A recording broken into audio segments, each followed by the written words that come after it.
नमस्कार, स्वागत है आपका उत्तराखंड खबरनामा न्यूज़ में।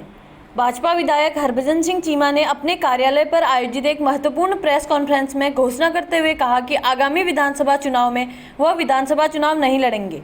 उनकी जगह उनके बेटे त्रिलोक सिंह चीमा भाजपा से टिकट लेकर चुनाव लड़ने को तैयार हैं। उन्होंने पार्टी के टिकट की दावेदारी कर रहे लोगों को लेकर कहा कि दावेदारी कई लोग करते हैं, लेकिन पार्टी का टिकट जिसको भी मिल जाएगा उसे सब लोग चुनाव लड़ाएंगे। चीमा ने दोहराते हुए कहा कि उनके पुत्र के टिकट की दावेदारी को लेकर कोई नाराज नहीं होगा। विधायक चीमा ने कहा, त्रिलोक सिंह चीमा उनके साथ लंबे समय से राजनीतिक अनुभव ले चुके हैं। जिस तरह से 20 वर्षों तक उन्होंने काशीपुर में विकास किया और जनता की सेवा की है, त्रिलोक सिंह चीमा भी उसी तरह से शहर की सेवा करेंगे। इस मौके पर त्रिलोक सिंह चीमा ने कहा कि वह प्रधानमंत्री नरेंद्र मोदी की विचारधारा से प्रभावित हैं। कृषि क्षेत्र के बारे में उन्होंने कहा, इस समय कृषि सेक्टर खतरे में है। कृषि कानूनों को लेकर उन्होंने कहा कि अगर इनमें कोई समस्या है तो उसे मिलजुल कर हल करना होगा। किसान आंदोलन से किसानों की नाराजगी के बारे में उन्हें उम्मीद थी कि जल्द ही इसका समाधान हो जाएगा। त्रिलोक सिंह चीमा ने कहा कि कुछ दिन पहले उनका राजनीति में आने का कोई इरादा नहीं था, लेकिन अब वो चाहते हैं कि काशीपुर निवासी होने के कारण उनकी इच्छा है वह अपने शहर के लिए कुछ करें। मेरे पुत्र त्रिलोक सिंह चीमा ने राजनीति में आने की इच्छा व्यक्त की है और आने वाले चुनाव में उसको विधायक की टिकट मिले, इसके लिए हम पूरा प्रयास करेंगे। मुझे पूरी आशा ही नहीं, पूरी उम्मीद है कि त्रिलोक सिंह चीमा को पार्टी आने वाले विधानसभा चुनाव के लिए टिकट देगी। सुन लीजिए, और अगर मान लो टिकट नहीं मिलती तो हम जिसको भी टिकट पार्टी देना चाहेगी या देगी उसको हम चुनाव भी ईमानदारी से, निष्ठा से लड़ाएंगे। नहीं, कोई गुटबाजी नहीं है।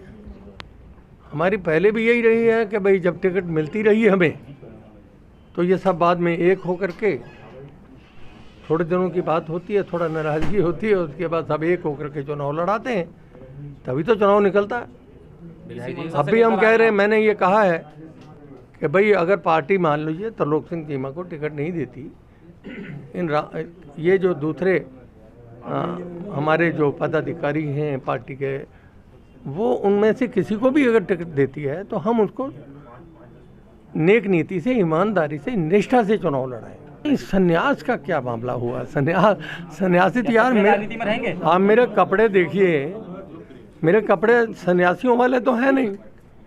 मैं कोई सन्यासी नहीं, ना मैं सन्यास ले रहा हूँ। मुझे तो भारतीय जनता पार्टी से, क्योंकि उसका नियम है कि भाई 75 साल की उम्र से ऊपर टिकट नहीं दी जाती। मेरी उम्र लगभग 76 साल हो चुकी है, इसलिए मुझे टिकट ना लेनी चाहिए, ना मांगने का अधिकार, ना मुझे पार्टी टिकट देगी। तो ऐसे में मेरे बेटे ने राजनीति में आने की इच्छा व्यक्त की है। मेरा प्रयास होगा कि उसको टिकट मिल जाए, और अगर टिकट मिल जाती है तो ये बात मैं बताता हूँ कि भाई ये भारतीय जनता पार्टी अगले 5 साल के लिए मोहर लग जाएगी।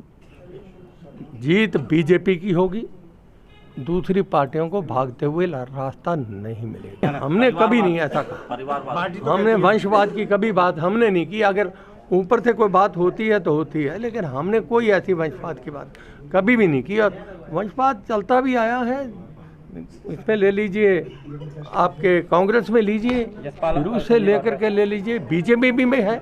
बीजेपी में बहुत सारे हमारे मंत्री हैं जिनके बेटों को टिकट दी गई है और वो आज विधायक हैं। विधायक के रूप में मतलब ये वो भी आज विधानसभा में अपनी सेवाएं दे रहे हैं।